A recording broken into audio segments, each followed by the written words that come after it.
Começa agora Todas as Divisões. Apresentação Breno Monsef, aqui na Roquete Pinto.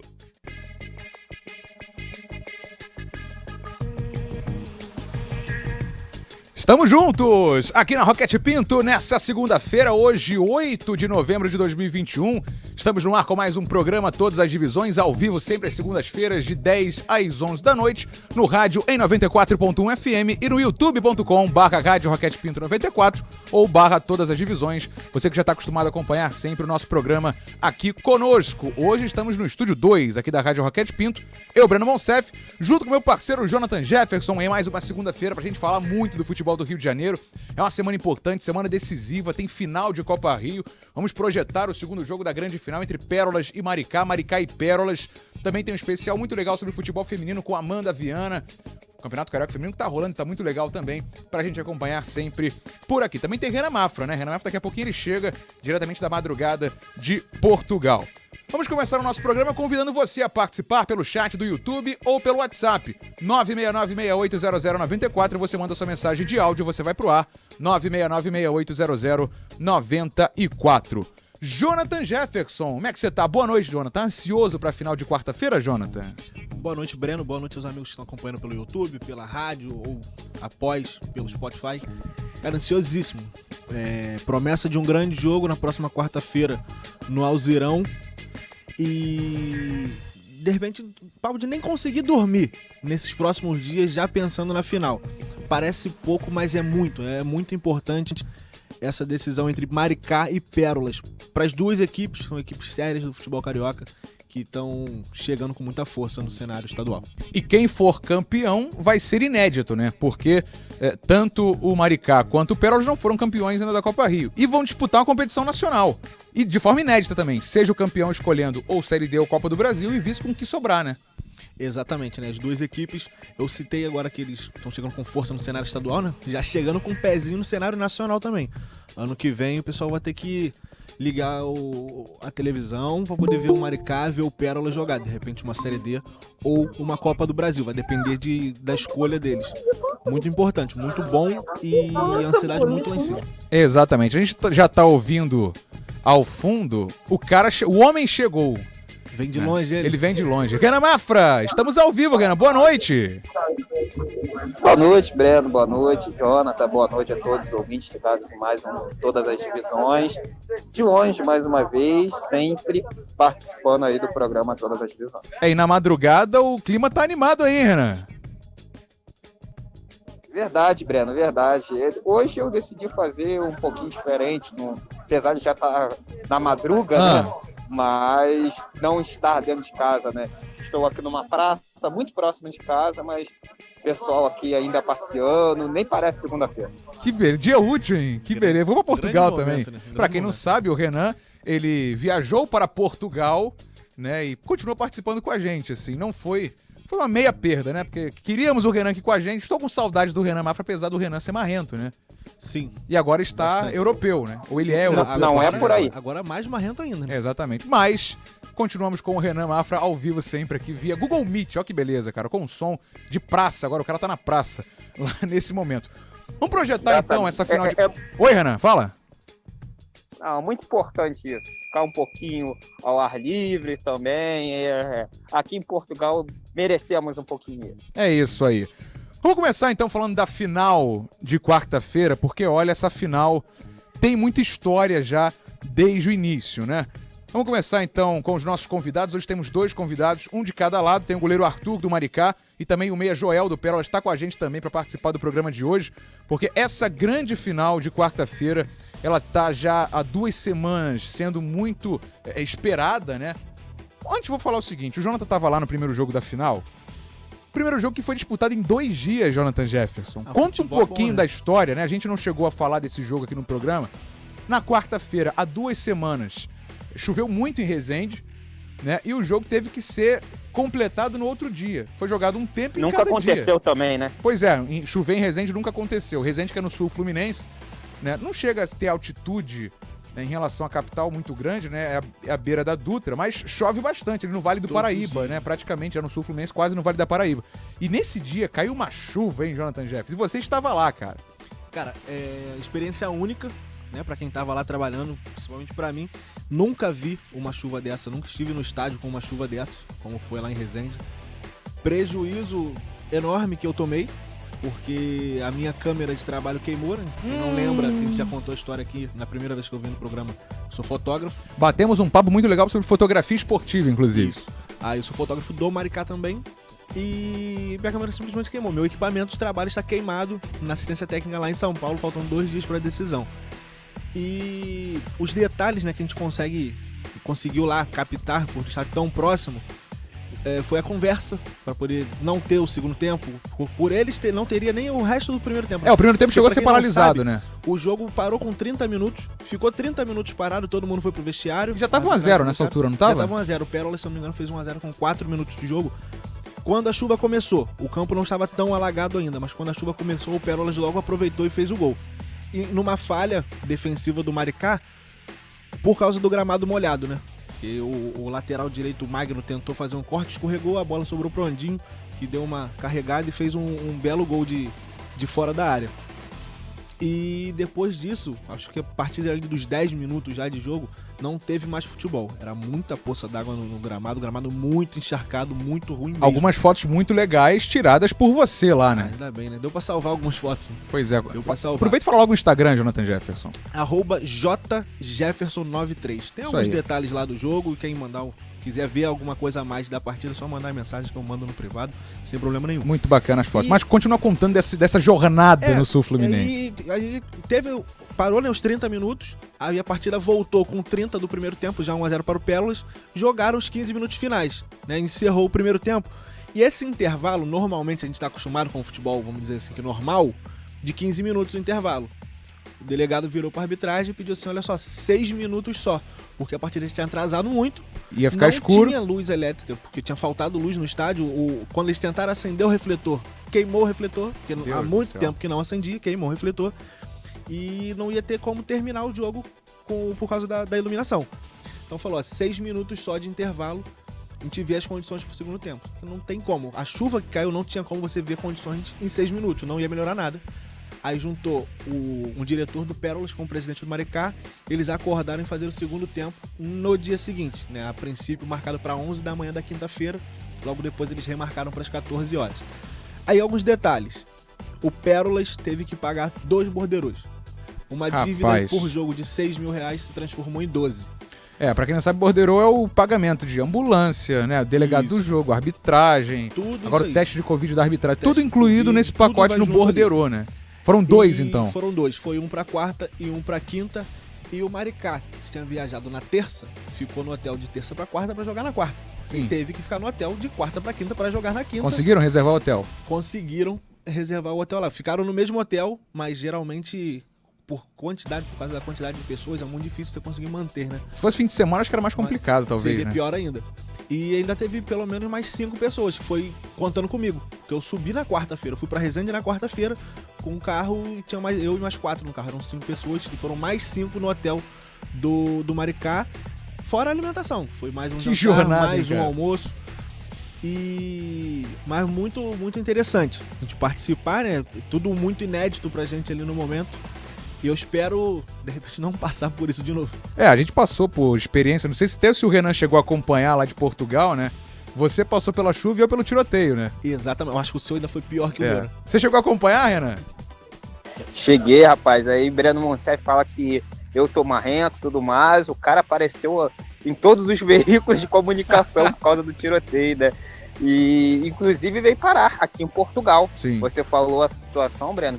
Eu acompanhei, é lógico que o primeiro momento eu acompanhei através das suas redes sociais, você mesmo me falou, mas chegaram alguns veículos aqui de Portugal noticiar essa questão do jogo do Serra Macaense, que teve tiroteio, teve até que paralisar a partida. Pois é, né? eu então, tenho uma história, Renan, que eu vou contar no final do programa sobre essa... Porque as pessoas acham que tem glamour, né, na nossa profissão e tal. Então a história que eu vou contar no final do programa sobre isso. Voltando à final, então, da Copa Rio, vamos agora abrir espaço para os nossos convidados. A gente está aqui com o goleiro Arthur. Goleiro Arthur, que um jogador experientíssimo, né, que tem, enfim, passou pelo Resende durante muito tempo, e ele tá com a gente para bater um papo projetando essa decisão aí de quarta-feira. Arthur, boa noite, seja bem-vindo aqui ao Todas as Divisões. Boa noite, Breno, boa noite aos ouvintes da Rádio Roquete Pinto, é um prazer estar falando com vocês. Cara, 2 semanas depois dessa primeira parte, né, primeira perna aí da decisão, que teve 2 partes, né, a gente vai agora para uma terceira parte, um terceiro capítulo dessa decisão da Copa Rio. Qual é a expectativa de vocês pelo lado do Maricá para essa decisão, Arthur? Expectativa boa, a gente tem demonstrado durante a temporada força dentro de casa, né? Mas sabemos que é um jogo atípico, diferente dos outros que a gente já teve também na temporada. É um jogo decisivo, trata-se de uma final de campeonato, então pesa muitas coisas, né, externas também, é um peso diferente esse jogo, mas a gente tem se preparado bem, tanto psicologicamente, fisicamente, taticamente, para chegar pronto para esse jogo decisivo. Sem dúvida, muito importante. Jonathan Jefferson, pergunta sua para o goleiro Arthur, do Maricá. Arthur, a gente acompanha o trabalho bem de perto. Queria saber de você como que foram, como está sendo nessa preparação para a decisão. Aí 2 semanas de treino e o Maricá está pronto, a preparação foi boa? A preparação está excelente, visando essa quarta-feira a gente teve esse período a mais, né? De 2 semanas, não foi uma semana que geralmente é de intervalo de jogo. Então, de um jogo para outro, a gente teve, né, 10 dias, um pouco mais até. E aí aproveitou esse momento para dar ênfase de novo na parte física, tirar esse lastro final aí de temporada, né, tirar o nosso máximo.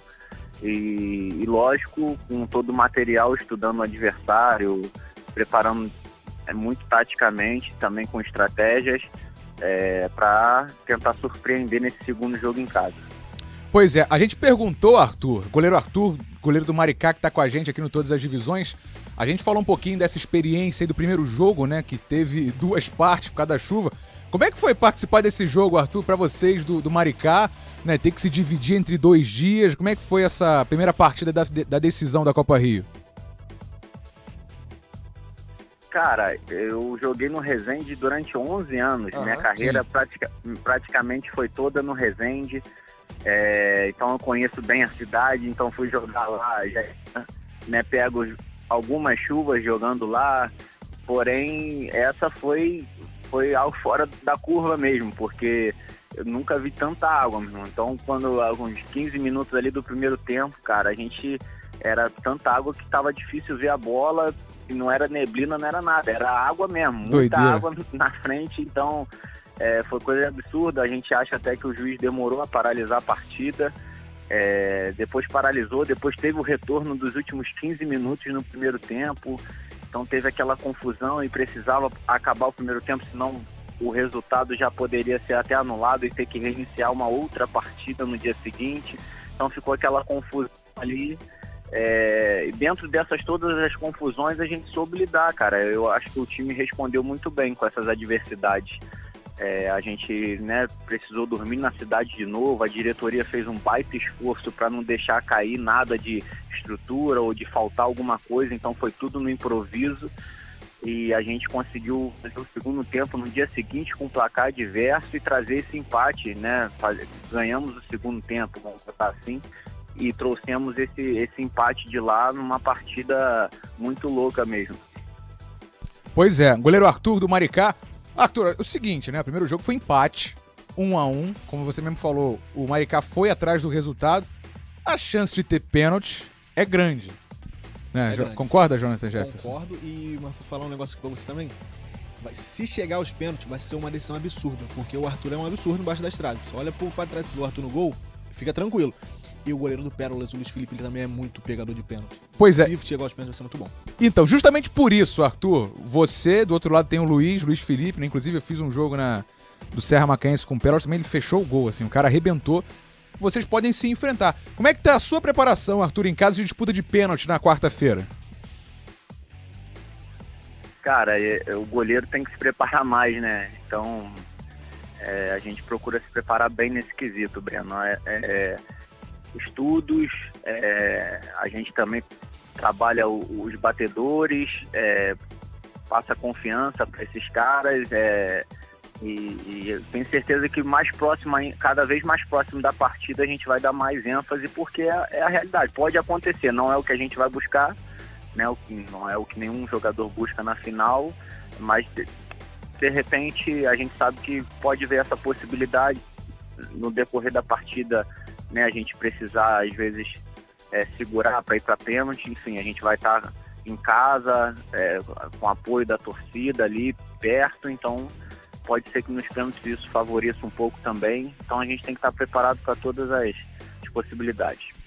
Sem dúvida. Arthur, olha, muito obrigado pelo bate-papo, goleiro do Maricá, né? Depois de amanhã o Maricá mandando o segundo jogo da final da Copa Rio contra o Pérolas lá no Alzirão, em Itaboraí.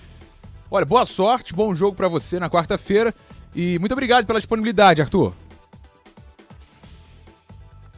Agradeço a ligação, agradeço o carinho, o respeito, e conto com a torcida, né, ou com pelo menos o olhar dos ouvintes, porque é um jogo transmitido pela Maricá TV no YouTube, então convido a todos a estar participando desse momento, né, que é um título marcante no futebol, principalmente para os times de menor investimento. Essa final de Copa Rio vai ser bem emocionante. Muito obrigado. Eu que agradeço, Arthur. Obrigado pela sua participação. Daqui a pouco a gente tem o Meia Joel também do Pérolas com a gente. Ô, Renan, o goleiro Arthur tá preocupado aí. Preocupado não, tá se preparando para não ficar preocupado com a questão dos pênaltis. Vem na preparação com o time. Eu acho que chuva do jeito que teve não vai ter de novo. A gente deve ter o campeão na quarta-feira, hein, Renan? É verdade, Breno. O Arthur lembrou muito bem, né? O Arthur teve 10 anos de Resende, né? Então ele conhece muito bem a cidade, o estádio do Trabalhador. Para ele ter falado que nunca viu uma chuva como essa, que realmente o que aconteceu na primeira partida da decisão é algo que nunca vimos. Eu estive presente numa chuva que também foi muito grande, Breno, em Resende, um Resende 3, América 2. O jogo não parou, o Resende faz 1-0, o América vira, e aí começa uma chuva muito grande. O Resende mesmo assim consegue reverter o placar, vence a partida por 3-2, e na ocasião, o Léo Pinheiro, que já passou pelo programa, ele teve que ficar numa espécie de banco de reserva desativado, porque aonde ele estava simplesmente encheu. Era uma ficou parte ilhado. E ficou ilhado, uma parte mais pro canto do gramado, e aí o gramado encharcado, mas essa parte acabava enchendo, e ele teve que subir nesse banco para não ficar ali com as pernas, né, dentro d'água. E uma outra situação também que eu queria lembrar esse Arthur, que acabou de falar com a gente, até inclusive um prazer falar com o Arthur, conversávamos muito na época de Resende, ele tem uma história gigantesca na Copa Rio. Para quem não lembra, né, em 2014, o Resende foi campeão da Copa Rio, depois de ter perdido o primeiro jogo da decisão por 1-0 para o Madureira. Estava o segundo jogo sendo 0-0, o Arthur foi para a área aos 49 do segundo tempo e fez um gol de cabeça. Na decisão, Madureira, muito abalado psicologicamente, perdeu 3 pênaltis, um deles defendido pelo Arthur. O Arthur se sagrou o grande herói daquela decisão. Então, é um atleta que conhece muito bem os caminhos do título da Copa Rio, e eu acho que, como ele deixou bem claro, Breno, o goleiro tem que ter uma preparação a mais, sim. Quando tem essa possibilidade de pênalti, eu acho que o jogador treina a cobrança, né? Às vezes o jogador, ele estuda o goleiro, mas só que o estudo é focado em apenas uma pessoa. O batedor tem como estudar o goleiro, por exemplo, o caso do time do Pérolas Negras. Ele vai estudar qual o lado que o Arthur cai melhor, aonde que ele consegue ter uma elasticidade maior. O Arthur não, o Arthur tem que estudar diversos jogadores.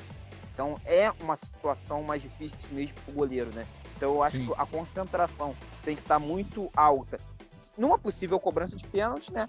Mas sem esquecer dos 90 minutos. Porque o goleiro precisa estar atento que qualquer falha dos goleiros pode ser fatal, pode custar o título. Então, eu acho que o Arthur, ele conhece muito bem a competição, sabe como que é uma Copa Rio e com certeza vai estar muito bem concentrado. O cara tem história realmente no futebol do Rio de Janeiro na competição. E aí, JJ, antes da gente passar pro Joel, que já tá na linha com a gente, o goleiro Arthur pelo lado do Maricá. Ele é bicampeão da Copa Rio, né? 2015 também, com uma participação muito importante na semifinal, no empate em 0x0 com o Gonçalense e Moça Bonita. Ele pegou um pênalti cobrado pelo Nélio, que levou o Resende à decisão daquele ano.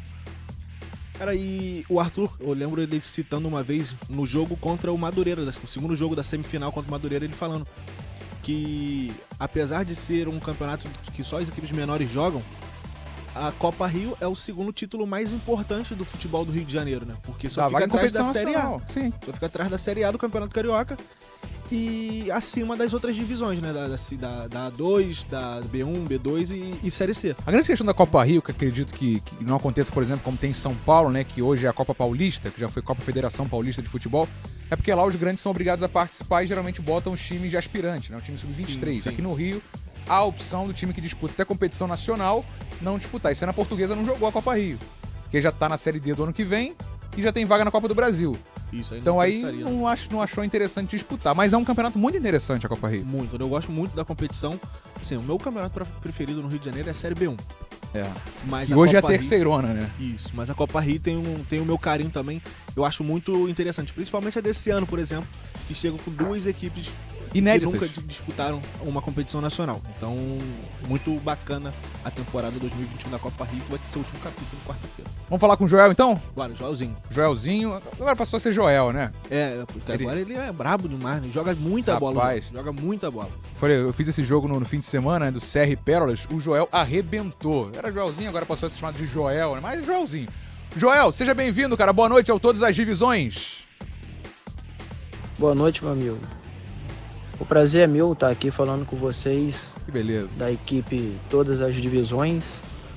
É um carinho imenso aqui que eu venho falar um pouco do Pérolas e sobre mim.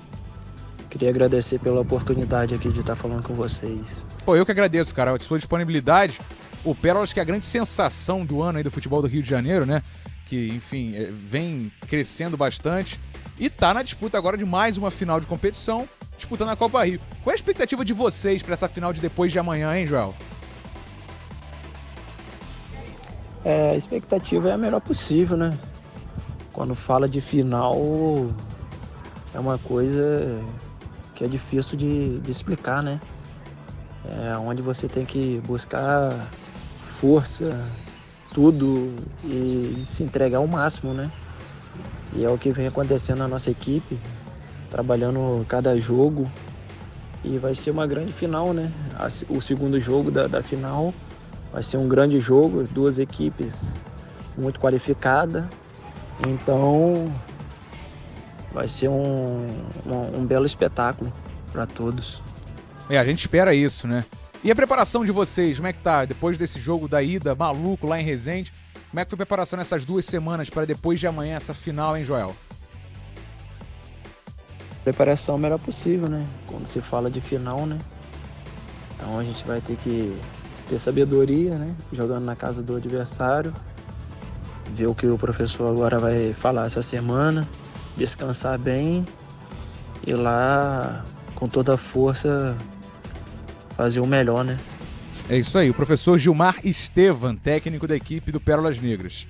Deixa então a mensagem para quem tá na torcida, na expectativa e torcendo por você, Joel, para essa final de quarta. E agradecer, né, a todos os torcedores do Pérolas, né? Porque vem nos incentivando, sempre dando força. Então, é o 12º jogador, né? Então, estamos lá fazendo o melhor por eles também e por nós jogadores. Valeu, Joel. Olha, muito obrigado pela sua participação aqui no nosso programa, em todas as divisões. Portas abertas para você e para todo mundo do Pérolas também. A gente já falou do Pérolas aqui algumas vezes, né? É mais do que um clube, é um projeto também. E boa sorte no jogo do meio de semana e que vença o melhor, hein, Joel? Eu que agradeço aí pelo espaço, né? Tá aí falando. E foi uma satisfação imensa aí estar falando com vocês. Muito obrigado mesmo.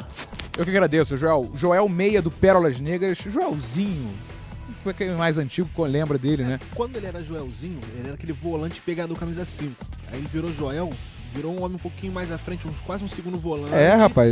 E fazendo gol. Sim. Ele fez alguns gols já decisivos na própria Copa Rio, na primeira fase contra o Bangu. Ele fez gol, classificou a equipe. Joga muita bola o Joel. E como é que você acha que vem o Pérolas pra esse jogo de quarta-feira, hein? Cara, a situação do Pérolas era um pouco mais complicada, né? Por quê? O Pérolas, vamos lá, vamos tentar fazer aqui a parte geográfica. Não é muito bom não, mas vou tentar. Vamos lá.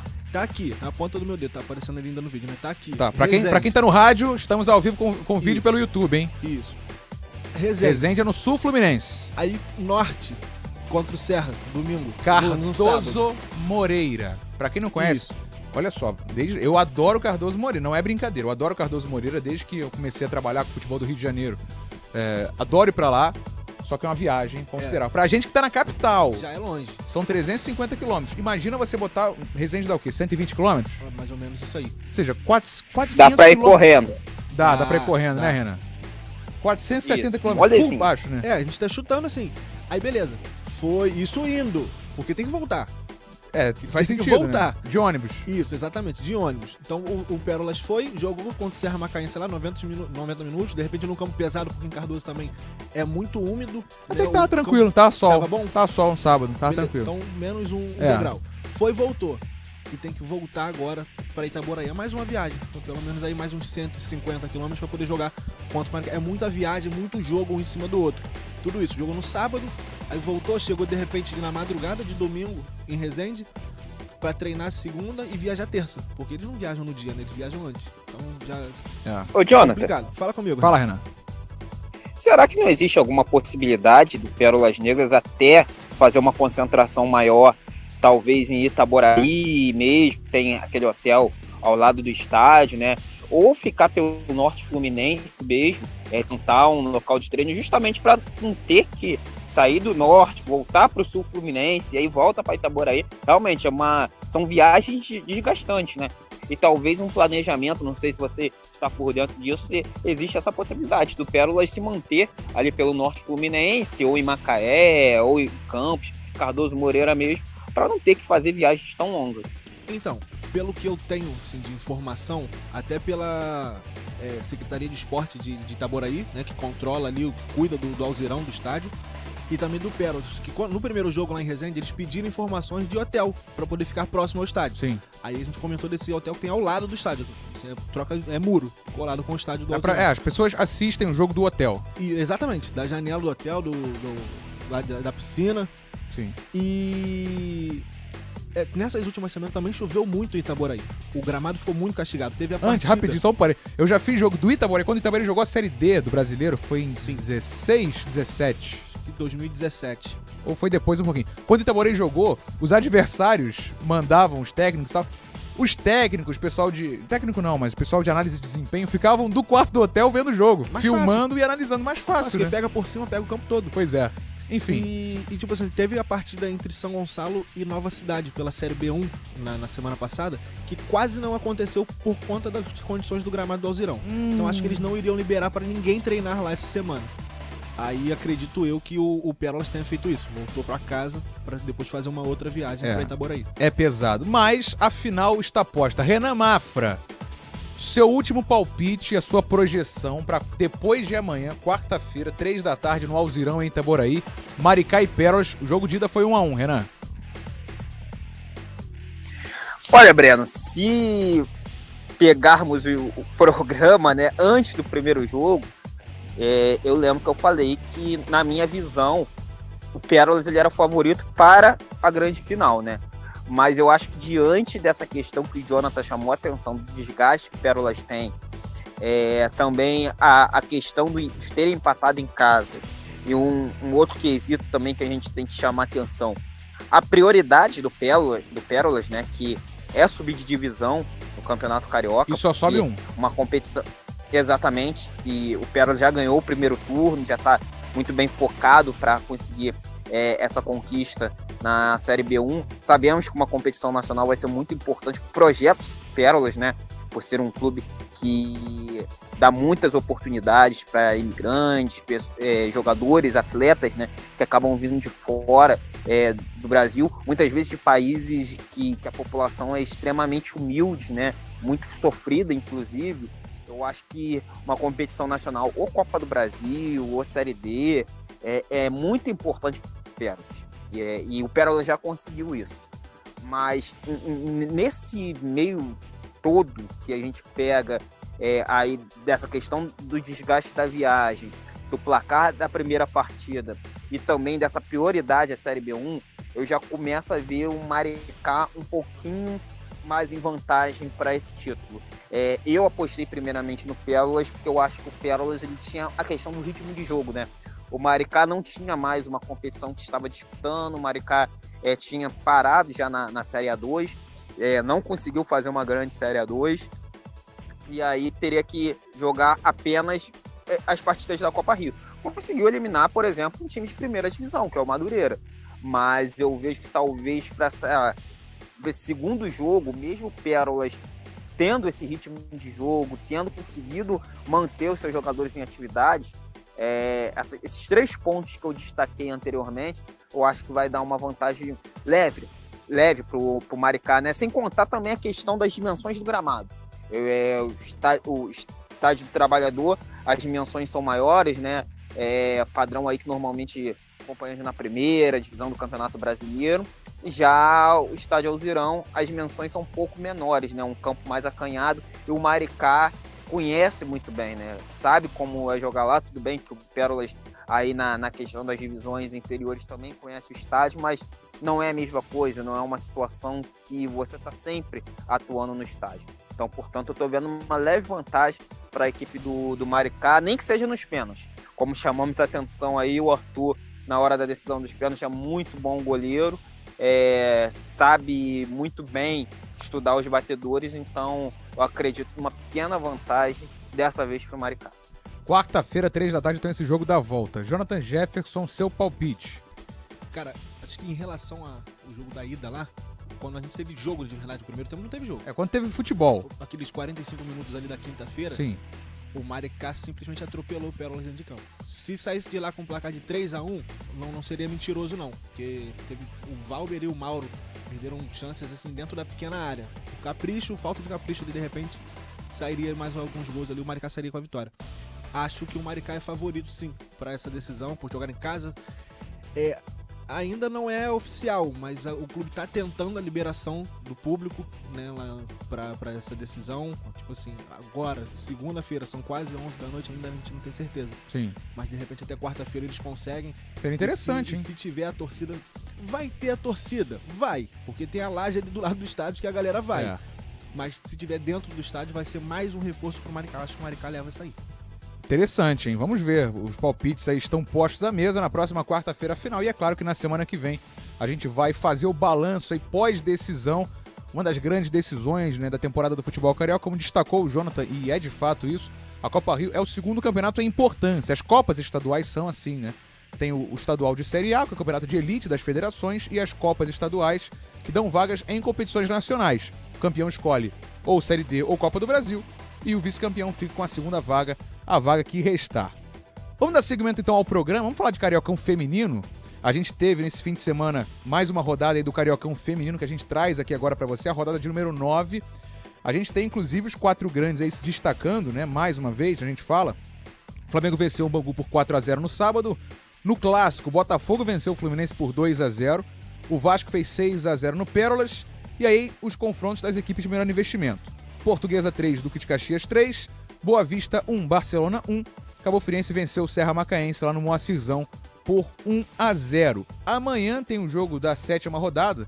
Eu até falei do tiroteio lá de Macaé. Esse jogo não aconteceu por conta do tiroteio. Amanhã o Serra recebe o Duque de Caxias e aí iguala tudo. No G4 a gente tem Flamengo 25, Fluminense 24, Botafogo 23, Vasco da Gama 21. Faltam 2 rodadas. Ou seja, a gente já tem os 4 grandes definidos nas semifinais do Campeonato Carioca Feminino. O Flamengo vai enfrentar, por hora, o Vasco e por hora o Fluminense pega o Botafogo. Por hora, porque os confrontos podem aí, né, ser definidos e mudados por conta do chaveamento. Flamengo 25, Fluminense 24, Botafogo 23, Vasco 21. Mas no campeonato das equipes de menor investimento, hoje o Pérolas estaria com a vaga na Série A3, que é o grande título aí dos times de menor investimento. O Pérolas na 5ª colocação com 13 pontos ganhos. Lembrando que o Serra vem lá na 10ª posição com 5, mas tem um jogo a menos, assim como o Duque de Caxias, que pode aí ultrapassar o Pérolas e assumir a 5ª colocação na tabela de classificação. Então faltam aí 2 rodadas para o fim, Jonathan Jefferson. Como é que você está vendo o Cariocão Feminino nessa reta final, Jonathan? Cara, falar das duas partes, né? O Flamengo como sempre favorito. São 2 torneios diferentes, né? O Flamengo como sempre favorito, tá mantendo esse favoritismo como líder da competição sem nenhuma derrota ainda. Os outros três, Fluminense, Botafogo e Vasco, são um pouco mais equilibrados, né? E conseguem ali brigar. Ano passado, por exemplo, a final do ano passado não, que foi esse ano. Esse ano, né? Foi 2020, mas jogou esse ano. Foi um Botafogo e Fluminense, porque o Fluminense Sim. eliminou o Flamengo na semifinal, por exemplo.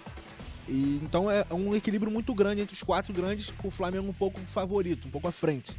Entre os pequenos, se o Duque vencer, eu acho que ele não ultrapassa o Pérolas ainda, porque ele fica com o número de vitórias abaixo, né? O Pérolas tem 4 vitórias. Verdade. Então, mas vai embolar. E pode ter, vamos dizer assim, que uma decisão que não vai depender deles. Por quê?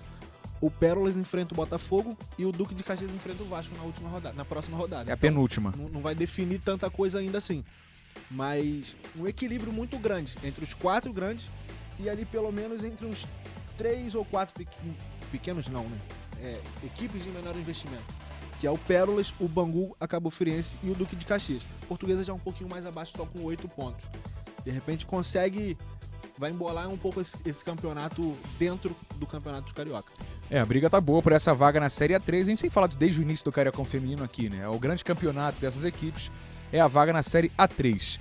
E a gente tem agora a Amanda Viana, tem um convidado muito especial que vai chegar agora com a gente para falar um pouco mais do Flamengo. O Flamengo que hoje é líder do Campeonato Carioca Feminino, tem uma estrutura muito legal, assim, no Rio de Janeiro. Eu acredito que seja a melhor, apesar do Vasco também estar melhorando muito, está com uma estrutura muito legal. O Fluminense já é tradicional e o próprio Botafogo também tem uma estrutura muito legal, né? Botafogo, enfim, campeão esse ano. E a gente tem agora a Amanda Viana trazendo pra gente esse convidado falando um pouco mais sobre o Flamengo, o André Rocha, que é o diretor do Flamengo Feminino. Amanda, boa noite, seja bem-vindo a todas as divisões. Muito boa noite para você, Breno Monsef. Boa noite a todos que acompanham todas as divisões. Bom, Breno, hoje eu vou falar de futebol feminino do Flamengo, que está investindo na categoria. O clube firmou parceria com o Centro de Formação e Fomento ao Futebol Feminino Zico 10, projeto liderado pelo grande ídolo da nação rubro-negra, que atende meninas de 12 a 20 anos de idade desde 2020, no Centro de Formação Zico, mais conhecido como CFZ. Mas para explicar melhor sobre essa parceria, eu converso com o coordenador do futebol feminino do Flamengo, André Rocha. Primeiramente, André, muito boa noite para você e obrigado pela sua participação aqui conosco no programa Todas as Divisões. Eu gostaria que você falasse um pouquinho sobre essa parceria com o Centro de Formação e Fomento ao Futebol Feminino, Zico 10. Boa noite para todos. A gente está com essa parceria, que a nossa ideia é ter o maior número de núcleos, de projetos que trabalhem exclusivamente com futebol feminino, apoiados pelo clube. A nossa principal preocupação e objetivo, no primeiro momento, é cuidar da qualidade do treinamento que é repassado para essas meninas no núcleo. Porque a gente sabe que muitos projetos, muitos dos professores, né, dos idealizadores desse projeto, eles são pessoas que gostam do esporte. Alguns profissionais da educação física, mas outros não. São simplesmente pessoas que abraçaram a causa, que tem às vezes uma filha que joga, alguma conhecida que joga e se envolveu com a modalidade. Então, o nosso primeiro intuito é qualificar esses profissionais, dar um suporte maior da parte metodológica do treinamento, dentro de uma estrutura organizada de jogo, de uma ideia de jogo, de uma periodização técnica e tática mesmo, de planejamento de treino. Então, o nosso objetivo é atender o maior número de projetos possíveis e realmente qualificar o treino que é entregue para os meninos a ponto de a gente poder fomentar o crescimento do esporte, do desenvolvimento das meninas. E a gente quer um número maior de meninas jogando futebol no Rio de Janeiro. Na verdade, essa é a nossa ideia. Quanto mais meninas jogando futebol no Rio de Janeiro, é melhor para o esporte do Estado, a gente ter um fortalecimento do futebol feminino dentro do Estado e, consequentemente, também bom para o Flamengo, porque como a gente já tem no masculino já acontece muito no masculino, Quando o garoto é bom de bola, ele vai procurar primeiro o Flamengo. Então a gente quer a mesma situação para as meninas. Então a ideia é massificar o futebol feminino. Vocês começaram agora com o Zico 10. E serão quantos contemplados? O projeto do Zico hoje, ele atende o Zico 10, né, responsável é a Simone, que é uma dentista, que é uma amante de futebol feminino de coração mesmo. Ela não tem a formação da educação física, mas ela não é responsável pelos treinos, ela vai responsável pelo projeto. Ela já faz um trabalho lá muito bacana, muito organizado, a gente vem acompanhando, e lá a gente está aproximadamente umas 50 meninas já atendidas pelo projeto da Simone, que com o nosso apoio a tendência a gente está aumentando. A gente quer aumentar aí pelo menos 50% o número de meninas participantes lá do Zico 10. E André, foi no primeiro semestre, né, desse ano que o futebol feminino Zico 10 ajudou a preparar as meninas do Sub-18 do Flamengo para a disputa do Campeonato Brasileiro da categoria, com uma sequência de jogos-treinos realizados entre as equipes, não foi isso? Na verdade, a gente vem fazendo essa parceria com o Zico 10 desde o primeiro semestre, mas a gente teve presente agora também aí reverteu, né? Nós que ajudamos eles na preparação do campeonato estadual que eles estão jogando, né? Eles estão jogando o campeonato estadual como representando o Bangu, né? O clube do Bangu. E aí nós ajudamos eles também nessa preparação aí do campeonato estadual adulto que elas estão participando. Muito bacana. Agora falando sobre o trabalho na base. Esse trabalho ele precisa ser mais fortalecido, especialmente em um momento em que grandes nomes da seleção brasileira estão chegando aos últimos anos de suas carreiras como jogadoras profissionais. Então, isso é muito importante, principalmente esse fortalecimento. Sim, nós já temos hoje um trabalho de continuidade que vem sendo feito pela CBF muito bom. Nós temos equipes já de sub-17, sub-20 na seleção brasileira, que vai nos dar essa renovação para essa próxima geração de atletas do ciclo olímpico, né, da geração que foi a Formiga, que já não está ainda, a Cristiane, a Marta, que ainda é remanescente dessa geração, e nós temos uma nova geração chegando que vem com essa base, a seleção vem trabalhando isso muito bem. Nós, inclusive no nosso clube, a gente tem algumas meninas que estão nesse processo de renovação da seleção principal. Mas o mesmo tem que ser refletido no clube, né? Nós precisamos dos clubes, do nosso estado, a gente tenha também essa qualificação das atletas mais jovens, para que quando elas cheguem na nossa equipe profissional, elas estejam já preparadas para isso, com experiências de jogos. Então é importante não só a gente qualificar o trabalho delas nos grupos, como a gente apoiar competições para elas. É muito importante elas também estarem tendo essa vivência competitiva. Então a gente acredita muito nisso. O trabalho com o Zico 10 mesmo, ele já foi feito alguns encontros entre as comissões técnicas, alguns treinamentos em conjunto, para que eles estejam bem alinhados aí com o que a gente pensa que é o melhor para as meninas aí no processo de formação. Estamos conversando, né? Amanda Viana conversando aí com o André Rocha, que é coordenador do futebol feminino do Flamengo. Daqui a pouco ela continua esse papo. Pô, Renan, interessante a ideia, né? De poder pensar na renovação do futebol feminino que, como a Amanda citou, né, Renan? Tá numa baixa já de gerações. É verdade, Breno. Bem lembrado, porque é difícil. Eu acho que o futebol feminino ele começou a ser visualizado no Brasil a partir das medalhas de prata, né, nas Olimpíadas de 2004 e 2008. A gente ter assistido o futebol feminino em 96, em 2000, quando o Brasil foi quarto lugar nas Olimpíadas, né? Eu lembro perfeitamente, acompanhava. No caso, para muitos, a maior jogadora. E aí veio essa geração da Marta, da Cristiane, né? Uma geração muito vitoriosa, vamos dizer assim. Talvez tenha faltado um título, mas eu acho que foi uma geração que encantou. E na minha visão, Breno, o Brasil perdeu o time para investir nessa geração. Acho que o período de ter todo esse trabalho que é feito hoje no Brasil era para ter começado a partir de 2008, de 2004, 2005, nessa época. E aí a geração acabou, vale ressaltar, né, nos últimos mundiais, nas últimas Olimpíadas, o Brasil não conseguiu mais medalhas como vinha conseguindo anteriormente, né? Eu acho que teve muitas garotas que acabaram passando a jogar mais futebol por conta de uma Marta, de uma Cristiane, de uma Formiga, só que eu acho que poderia estar melhor. Eu acho muito importante o que vem acontecendo hoje no Brasil. Estamos falando aí com um responsável direto pelo futebol feminino do Flamengo, mas se pega grandes marcas como Corinthians, o Fluminense também é muito forte, o Botafogo também tem um título nacional recente, né? Em São Paulo já tivemos o Santos até investindo mais, Palmeiras hoje chega muito forte. Eu acho que é muito importante esses clubes grandes no futebol masculino também começar a investir no feminino. Eu acho que talvez o Brasil esteja correndo um pouquinho atrás do tempo perdido, mas como você disse, Breno, eu acho que às vezes é um pouco difícil você convencer uma garota jovem de 17, 18 anos a seguir uma carreira de futebol, porque normalmente você vai pensar que será que a menina na cabeça dela, tendo um futuro pela frente, podendo estudar, podendo fazer uma faculdade, eu vou seguir no futebol e vai ter o investimento necessário? Será que isso não é uma situação momentânea, uma situação do momento? Então, eu acho que os clubes, principalmente, é lógico, eu acho que clubes, federação, a CBF, sim, eles precisam mostrar que não é uma coisa do momento. Precisam mostrar que o futebol feminino, dessa vez, vai ter um investimento sério.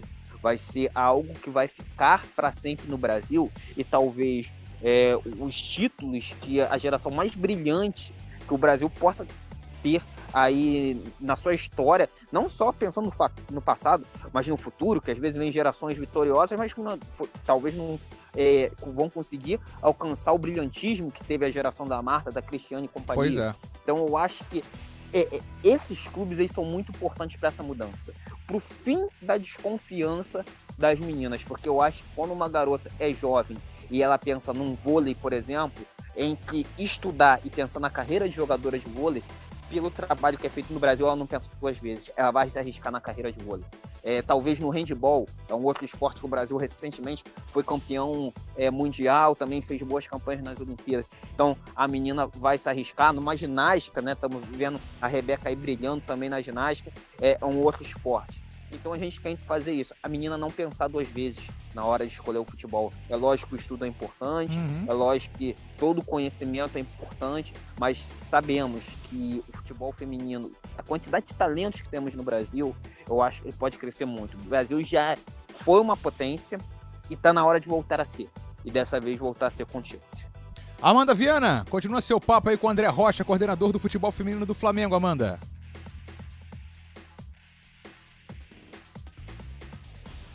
Pois é, Breno, eu continuo o bate-papo com o André Rocha, ele que é coordenador de futebol feminino do Flamengo, já falou sobre essa parceria do Rubro Negro com o Centro de Formação e Fomento ao Futebol Feminino Zico 10. Essa parceria que, como ele explicou, tem como objetivo a massificação do futebol feminino e o Flamengo iniciou essa rede de apoio.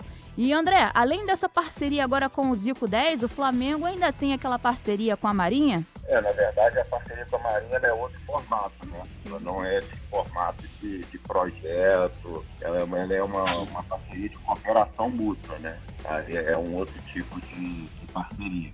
Mas que a gente continua, a gente mantém e a gente espera continuar por muitos anos essa parceria com a Marinha. É uma parceria muito boa para o clube. É uma parceria entre instituições, né? As pessoas acham que a parceria com a Marinha ela é do futebol feminino, o que não é realidade, né? É uma parceria do Flamengo com a Marinha. A gente tem algumas categorias masculinas também treinam no Cefam. A gente tem as avaliações que são feitas no Cefam também, de todas as idades. Então é uma parceria entre as instituições que a gente tem muito orgulho de estar com ela já há alguns anos.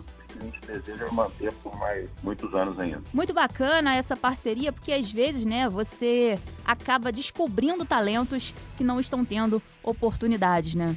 Quando você aumenta, né, a rede de oportunidades, você passa a dar oportunidade para o maior número de atletas mostrarem ali alguma qualidade, você automaticamente vai encontrar, porque o país é muito rico de talento. Sim. Então hoje o feminino ainda sofre um pouquinho por causa dessa dificuldade se joga escondido, os projetos femininos não têm tanta visibilidade quanto os masculinos, porque o futebol feminino ainda, o retorno financeiro é menor. Então, mas quando a gente começa a aumentar, a gente realmente vai descobrir talento, porque o brasileiro, ele é muito apto ao esporte. O brasileiro, você vê que o brasileiro, ele acaba sendo destaque em qualquer modalidade que ele queira jogar. Nós tivemos destaques desde tênis até ginástica, luta. Então, o brasileiro, ele tem essa facilidade, ele tem essa garra que é dele, essa determinação que é dele de vencer. E as meninas têm isso muito, porque as mulheres enfrentam mais ainda dificuldades que os homens. Então, a determinação da mulher ainda é maior, a vontade de vencer ainda é maior, e a gente vai em busca desse talento o tempo inteiro. E, André, o futebol feminino tem se profissionalizado mais. Como você vê essa evolução na categoria? A gente acredita muito que o esporte ele tem que vir de uma organização das instituições, né? São regulamentadoras, que no nosso caso é a FIFA cada vez dando mais valor, a CBF apoiando, a Conmebol agora definindo já o calendário para 2022, nós vimos com várias competições. Então, quando essa organização ela vem das instituições, o apoio de mídia e o apoio dos próprios clubes, ele cresce, porque você passa a ter um calendário organizado, você sabe quando você vai jogar, qual o período que você joga, você já sabe o público que você alcança em termos de mídia, de transmissão de jogos, em termos de calendário. Então, isso tudo vai profissionalizando. Então, para os clubes, é melhor para os profissionais, é bom para as atletas. Então, isso tudo vai qualificando cada vez mais o nosso esporte. Então, a gente deu uma crescente, já cresceu muito. A gente acredita que 2022 vai ser muito bom, que a gente vai chegar aí no próximo ciclo olímpico já com o futebol feminino realmente em outro nível de profissionalização em todas as esferas. E o que a torcida do Flamengo pode esperar para 2022? Como está o planejamento? Pode pintar nomes de peso? Para 2022 a gente está muito animado, nós já temos alguns nomes de peso confirmados, a gente ainda não pode divulgar por questões contratuais, né? Está todo mundo ainda em disputa de campeonatos, sejam estaduais, Libertadores, sejam um campeonato fora do país, mas a gente está muito animado, a gente vai ter algumas surpresas aí até na próxima semana, algumas surpresas que já vão mexer um pouquinho com a questão do mercado, e nessa virada de ano aí, perto do Natal, a torcida vai ter, são vários presentes, a gente vai estar anunciando aí vários presentes para a torcida do Mengão, e com certeza a gente vai ter em 2022 uma equipe muito competitiva para botar o Flamengo de novo na briga sempre pelo título de qualquer campeonato que a gente entrar para disputar. Muito legal, André. Agradeço a sua participação no Todas as Divisões. Foi um prazer bater esse papo com você. Muito obrigado. Muito obrigado a você. É sempre bom esclarecer e poder divulgar o futebol feminino e o trabalho que a gente vem fazendo do futebol feminino do Flamengo. Pode ter certeza, a gente está à vontade, tá? Sempre que você quiser, a gente está à disposição da rádio. Tá aí, Breno. Esse foi o André Rocha, coordenador do futebol feminino do Flamengo, esclarecendo tudo sobre essa parceria com o Centro de Formação e Fomento ao Futebol Feminino Zico 10. E você ouviu aí, né, Breno? A torcida do Mengão vai ter novidades em 2022. O clube vai brigar por títulos em todas as competições que disputará no ano que vem. Uma equipe muito competitiva. Tá certo, Breno? Segue com você. Tá certo sim, Amanda Viana, com esse bate-papo muito legal aí com o André. Rapaz, vem aí o Mengão malvadão no feminino também, Jonathan? Será? Será que vem a Marta pro Mengão? Marta, Cristiane Formiga. Selemengo? Também no feminino? Que loucura, hein? Vamos acompanhar, vamos esperar o Natal, né? E é claro que aqui a gente vai seguir acompanhando o futebol feminino também, no Todas as Divisões. Rapidinho, porque a gente já tá na reta final do programa, pelo amor de Deus. Copa Rio Sub-20, torneio Otávio Pinto Guimarães. Semifinais interessantes, hein? Na primeira semifinal, o Vasco venceu o Barra por 4-0, o Barra da Tijuca. O jogo da volta é na quinta-feira. O Vasco encaminhou aí a classificação, deve ir pra final. Porém, a outra semifinal foi Serra 1, Serra Macaense 1, Botafogo também 1. Na última quinta, o jogo da volta é na próxima quinta-feira, no Cefat, em Niterói. Tá em aberto essa semifinal aí, hein, Jonathan? Tá aberto, né? O time de Serra Macaense já mostrou que não é de bobeira. Rapaz, o Marcelinho joga muito. Marcelinho e Neemias, uma dupla de ataque sensacional. Inclusive, o Marcelinho jogou na quinta-feira esse jogo contra o Botafogo. Na quarta, ele tinha jogado pelos profissionais, contra o Duque. Garoto. Ele entrou... garoto é outra história. Levantamento na área, cabeçada, ele fez o gol no aniversário dele. Olha que história. Primeiro toque, fez o gol. Aí tá aí a história. Tá sendo escrita, né? A história sendo escrita, pois é. Mas o time do Serra Macaense muito bem treinado, né? A gente já fez alguns jogos deles. e eliminaram o Fluminense dentro das Laranjeiras. Sim. Então, se o Botafogo não abrir o olho, pode ficar também pelo caminho nessa Copa Rio. Semifinal, Pois né? Vamos ver como é que vai ser. Exatamente. Vamos falar rapidinho também de Série B1 do Campeonato Carioca. A gente teve a rodada de número 4 aí da Taça Valdir Amaral nesse fim de semana. Jogos todos no sábado. O Serrano perdeu em casa pro Duque por 1-0, um resultado que pra mim foi surpreendente, lá no Atílio Marotti. Bastante. Campo Grande virou pro Rio São Paulo 2-1. O jogo foi lá em Campo Grande, lá no Ítalo Delcima. O Olaria venceu o São Gonçalo por 2-1 na Bariri, também de virada, né? Sim. Doeu esse resultado, Jonathan? Bastante. Fiquei bem triste no sábado. No confronto de azulões, por aí. O Goitacás venceu o Carapebus por 1-0 no Arizão, resultado que já era esperado. Serra 0, Pérolas 0. E lá no Nova Cidade, o 7 de abril... Ô, Renan Mafra, o 7 de abril, o Malvadão venceu mais uma, hein, Renan? 3-1 pra cima da Nova Cidade. Né? Venceu um placar muito importante, uma vitória muito importante. 7 de abril, né? Se recuperando aí. E tá no o G2. Fez um primeiro turno. Não, ele fez um primeiro turno muito ruim. Pois é. Foi um péssimo, ninguém esperava o 7 de abril fazer um primeiro turno tão ruim. E me parece que o 7 de abril entrou mais. Tá mais com a cara do que esperávamos de 7 de abril, né? Pois é. Essa luta pela classificação, tudo mais, conseguiu derrotar o Nova Cidade. É difícil derrotar Nova Cidade no Joaquim de Almeida Flores. E 7 de abril, finalmente, né? Vamos dizer que veio pro campeonato. Sim. No primeiro turno, o 7 de abril não tinha aparecido ainda pro campeonato, mas nesse segundo turno ele vem conseguindo ter boas atuações. Grupo A tem Pérolas líder com 7, em segundo 7 de abril com 6. Aí vem Rio São Paulo 5, São Gonçalo 5, Carapebus 4, Duque 3. A situação tá embolada no grupo A. No grupo B, o Olaria disparou. O Olaria tem 12 pontos, 4 jogos, 4 vitórias. Serra e Goitacás com 7, tá interessante a disputa. Serrano 4, Campo Grande 4, Nova Cidade 2. Lembrando que sábado, 3 da tarde, todos os jogos, da quinta rodada e penúltima. Duque e Campo Grande no Marrentão, Rio, São Paulo e Nova Cidade em Madureira, 7 de abril Olaria no CFZ, jogo muito bom esse aí, pelo menos a expectativa é essa. São Gonçalo e Goitacás no Alzirão, Carapebus e Serra Macaense no Ferreirão e Cardoso Moreira, Pérolas e Serrano lá no estádio do Trabalhador, essa a quinta e penúltima rodada da Série B1 do Cariocão. Rapidinho, pelo amor de Deus, Jonathan Jefferson. A briga contra o rebaixamento também tá muito interessante. Classificação geral, puxa aí então. O Olaria é líder com 19 pontos, mas vamos falar lá de baixo. O 9º colocado, 7 de abril, tem 9. O 10º colocado, Nova Cidade, 9. Os dois últimos caem. 11º, Goitacás com 9. Olha aí. 12º, Carapebus com 8 pontos. Então, disputa tá interessante. O 7 saiu da zona do rebaixamento. Carapebus e Goitacás estão lá, mas o Goitacás venceu na última rodada. O Goitacás tá se recuperando. Uma pois campanha no segundo turno de recuperação. Tá conseguindo. Pois é. Renan Mafra, já acabou o programa, Renan.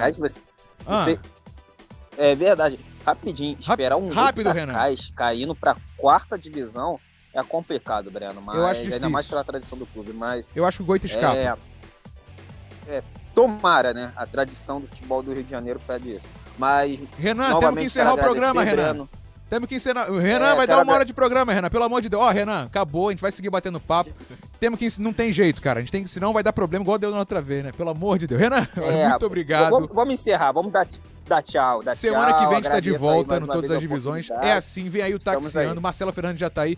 Renan, muito obrigado. Eu sei que você tá na correria em Portugal, cara. Grande abraço, Renan. Valeu, Breno. Grande abraço, cara. E obrigado mais uma vez pela oportunidade de estar fazendo em Todas as Divisões. Eu que te agradeço, meu parceiro. Jonathan Jefferson, também te agradeço muito estar aqui pela disponibilidade. É rápido sim, Renan. Ô, Jonathan. Passa muito rápido, tamo junto, até a próxima e não vai demorar. Não vai demorar. Vocês dois estarão de volta muito em breve. O Renan deve voltar na semana que vem. O Jonathan ainda vamos negociar o passe do jogador tá caro. Estamos no Spotify, se inscreva no YouTube. Sei lá, estamos em todas as plataformas, cara. No rádio, no YouTube. Semana que vem tem mais Todas as Divisões. Especial do Duque de Caxias, o acesso do Duque pra Série B de 2009. Vamos falar no programa de logo mais, de semana que vem. Tem especial também, olha, sobre moça bonita que faz aniversário. Tudo isso na semana que vem no Todas as Divisões. Muito obrigado. Vem aí o Taxiando e eu volto na semana que vem com mais um programa Todas as Divisões. Valeu, galera. Um abraço. Você ouviu Todas as Divisões. Apresentação Breno Monsef, aqui na Roquete Pinto, a rádio que liga o Rio.